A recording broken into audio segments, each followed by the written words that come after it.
السلام علیکم. ایک نئی سیریز شروع کی ہے میں نے. بہت اہم ٹاپک ہے ترک کا اوریجن. اب اس کے بعد سلجوق ترک، پھر انشاءاللہ تعالیٰ باری آئے گی سلطنت عثمانیہ، اوٹومن امپائر. اور اوٹومن امپائر پر ہی معاملہ نہیں رکے گا، پھر انشاءاللہ ماڈرن ترکی اور ترکی کے حوالے سے جو فیوچر ہے اس کا. تو اس کی میں نے الگ سے پلے لسٹ بنائی ہے، ترکس، اوٹومن اینڈ ترکی کر کے. ترک کے اوریجن کا بتا چکا ہوں. اب میں بتا رہا ہوں آپ کو سلجوق ترک کا. کچھ پرابلم ہو رہا ہے میرے ساتھ یہ کہ لائیو اسٹریمنگ میں رکاوٹ آ رہی ہے. میں نے لائیو اسٹریم کرنا چاہی تھی، ہوئی بھی تھی، لیکن سیف نہیں ہو پائی تھی وہ. سو اب اس لیے میں اس کو اب ویڈیو کی فارم میں بھی اپلوڈ کر رہا ہوں. تو آج کا ٹاپک ہے ہمارا سلجوق ترک. آل سلجوق کا مورے سے اعلیٰ وکاک تھا، جو کاشکر کے ترک قبائل کا ایک رئیس تھا. سلجوق جس کے نام سے خاندان مشہور ہے، اسی کا لڑکا تھا. سلجوق اپنے غیر مسلم ترک فرما روا کو چھوڑ کر بخارا کی اسلامی مملکت میں چلا آیا، اور یہاں وہ اور اس کا پورا قبیلہ مسلمان ہو کر بخارا کے قریب مقام چند میں قیام پذیر ہوا. اس کے بعد اس نے غیر مسلم ترکوں پر فتوحات حاصل کر کے اپنی قوت بہت بڑھا لی.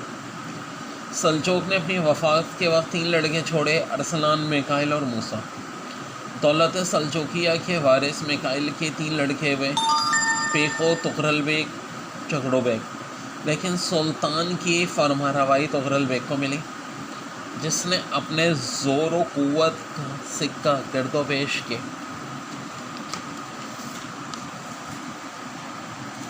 ملکوں پر بٹھا دیا. محمود غزنوی نے سلجوقیوں کی بڑھتی ہوئی قوت سے خائف ہو کر ان سے جنگ کرنا شروع کر دی. لیکن چند عارضی فتوحات کے بعد اس کو اور اس کے لڑکے مسعود کو شکست اٹھانی پڑی. اور میں آپ کو بتا دوں، محمود غزنوی اس وقت کا سب سے طاقتور سلطان تھا جب اس کو اتنی بری ڈیفیٹ ہوئی سلجوقیوں کے ہاتھوں. تو اب سوچ لیں. اور آل سلجوق تمام خراسان پہ قابض ہو گئے. اس کے بعد سلجوقیوں نے جرجان، تبرستان اور خوازم پر بھی قبضہ کر لیا، اور پھر تغرل بیگ نے اسخان، تبریز اور الوان کو بھی اپنی سلطنت میں شامل کر دیا. یہ وہ زمانہ تھا جب بغداد میں ترکوں اور آل بویہ کی باہمی رنجش نے سخت بند امنی پیدا کر رکھی تھی. خلیفہ متسم کے بعد دولت عباسیہ پر روز بروز ترکوں کا تسلط بڑھتا چلا گیا. لیکن 14ویں صدی ہجری سے آل بویہ نے اپنا اقتدار خلافت بغداد پہ قائم کرنا شروع کر دیا، جس سے ترکوں کی قوت پر اثر پڑنے لگا. ان حریفوں کی کشمکش نے توان سلطنت میں ہنگامہ برپا کر دیا، اور بغداد کی حالت خصوصیت کے ساتھ بد سے بدتر ہونے لگی.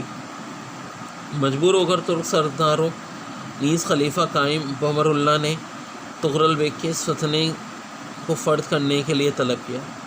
چنانچہ تغرل بیگ رمضان 447 دسمبر 1055 میں بغداد میں داخل ہوا اور ملک رحیم کو گرفتار کر کے دولت آل بویہ کا خاتمہ کر دیا.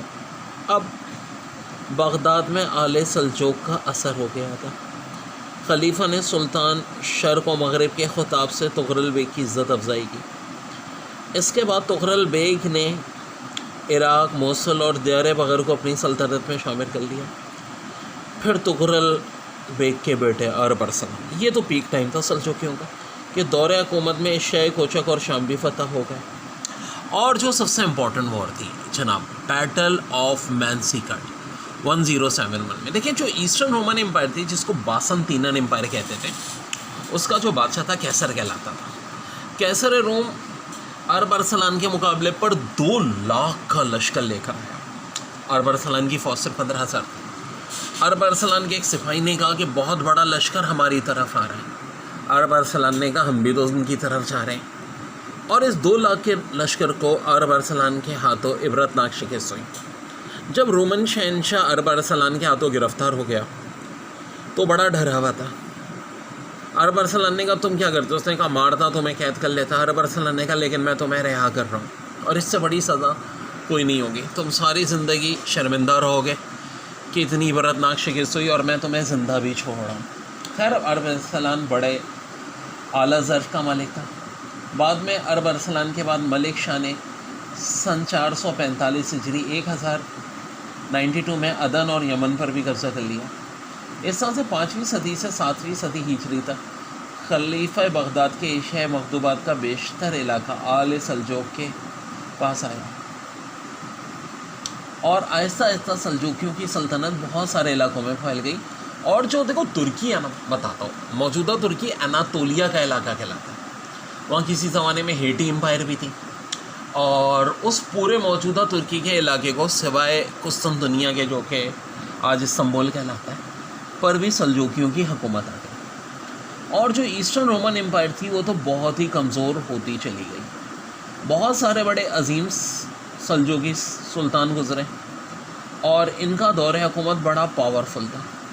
لیکن ہوا کیا کہ ظاہر بیت المقدس بھی مسلمانوں کے لیے بھی امپورٹنٹ ہے، ہمارے کرسچن برادرز کے لیے بھی بہت اہم ہے. اس کو وہ لوگ یروشلم کہتے ہیں، اور یہودی مذہب کے لوگ ہیکل سلیمانی کہتے ہیں. چونکہ مسلمان، کرسچن اور یہودی تینوں جو ہیں، آپ کو پتہ ہے کہ ابراہیمی مذہب ہے. ویسے تو دیکھیں ہیومینٹی کے حساب سے سارے انسانیت میں بھائی چارگی ہونی چاہیے، خاص طور پہ جو آج کل کرونا کا دور چل رہا ہے. لیکن بہرحال بیت المقدس کے حوالے سے میں بات کر رہا ہوں تو سب مذہب کے لیے بڑا اہم ہے. اب ہوا کیا کہ صلیبی وار کا سلسلہ شروع ہوا، اور ان صلیبی وار میں سلجوکوں نے بڑی بہادری سے مقابلہ بھی کیا. لیکن مسلمانوں میں نااتفاقی بہت ہو چکی تھی. سلجوکی سلطنت بے شمار ٹکڑوں میں تقسیم تھی. یہی وجہ تھی کہ پہلی صلیبی وار میں بیت المقدس مسلمانوں سے چھن گیا تھا. لیکن دوسری صلیبی وار میں عماد الدین زنگی اور اس کے بعد اس کے بیٹے نور الدین زنگی نے کامیابی حاصل کی. پھر سلطان صلاح الدین ایوبی نے بیت المقدس بھی واپس حاصل کر لیا، اور اس کے نتیجے میں تھرڈ کروسیڈ ہوئی. سلجوکیوں کی بہت ساری ڈائنیسٹی تھی، لیکن اب جو اسلام کا مرکز تھا وہ سلطنت ایوبیہ کے پاس آ گیا تھا.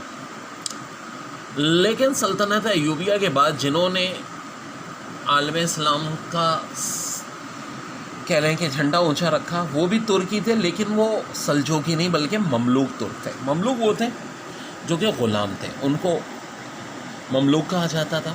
اور ان میں سب سے عظیم سلطان ظاہر پیپرس گزرا، جس نے منگولوں کی فوج کو بھی شکست دی اور 7ویں 8ویں صلیبی وار میں بھی کامیابی حاصل کی. انہی دنوں ہندوستان میں بھی ترکوں کی حکومت قائم ہوئی تھی. پہلے سلیو ڈائنیسٹی آئی، پھر خلجی ڈائنیسٹی، پھر تغلق ڈائنیسٹی، اور ظہیر الدین بابر جو مغل تھے یہ لوگ بھی ترک نسل کے ہی تھے.